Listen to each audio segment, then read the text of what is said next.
Okay, let's jump right into this explainer and completely dismantle a corporate myth that has probably cost you a ton of sleep. You know the one?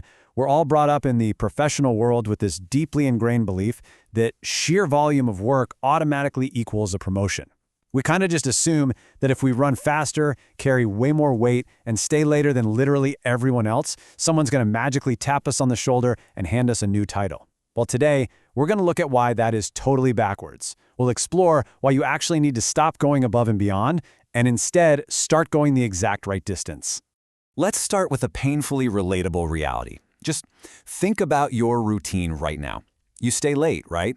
You take on extra work. You automatically say yes to every random side project that drops onto your desk.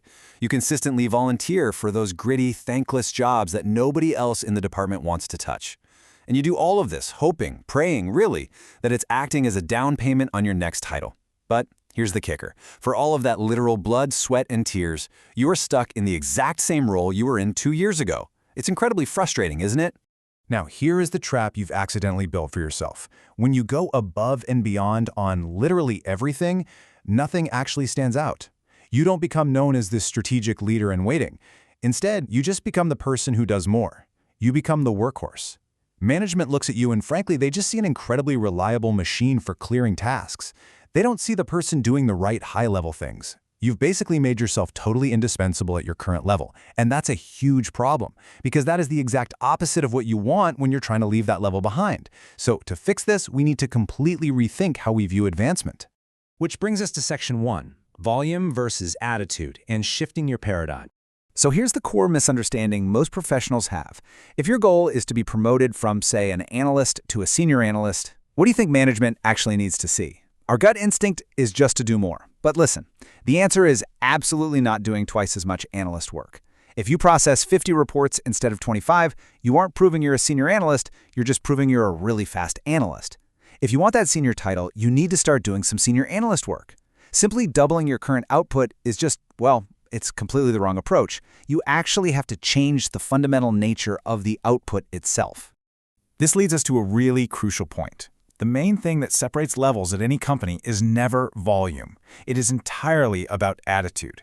And by attitude in this context, I mean your operational framework. It's how you look at the business, how you strategize, how you solve complex problems.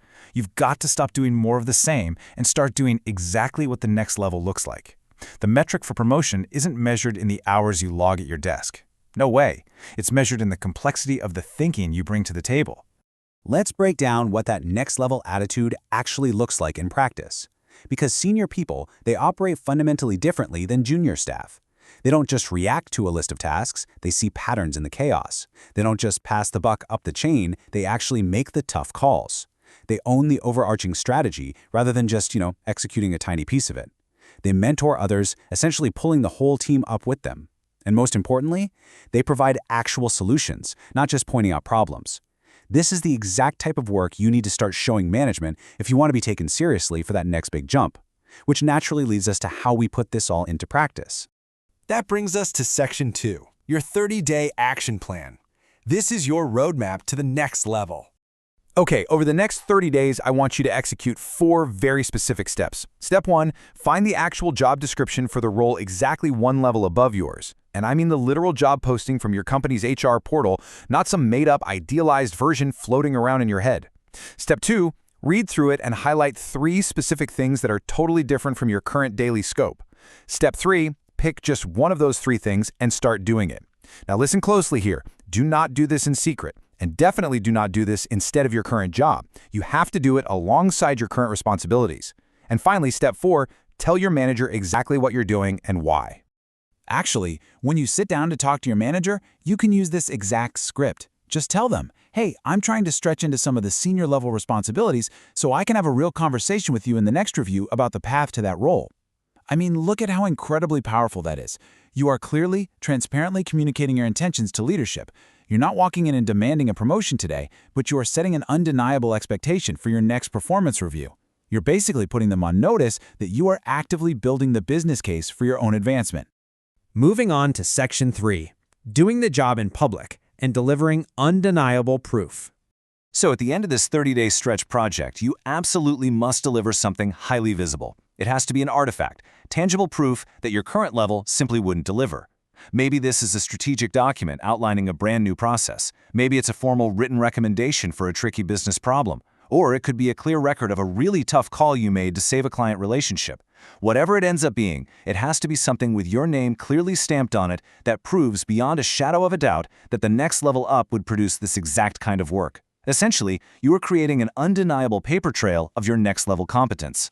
Because ultimately, this right here is the golden rule of career advancement.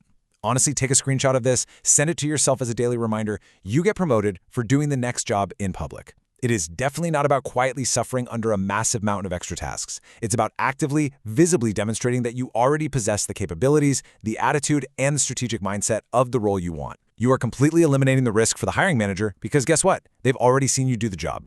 So, I'm going to leave you with this question to really ponder as we wrap up this explainer. Take a look at the people one level above you right now. What is one specific, highly visible, next-level task that you can take on tomorrow morning? It's time to stop volunteering for those thankless jobs, stop confusing sheer volume with actual value, start taking real ownership of your trajectory. Pick your task, have that tough but necessary conversation with your manager, and start doing the next job in public.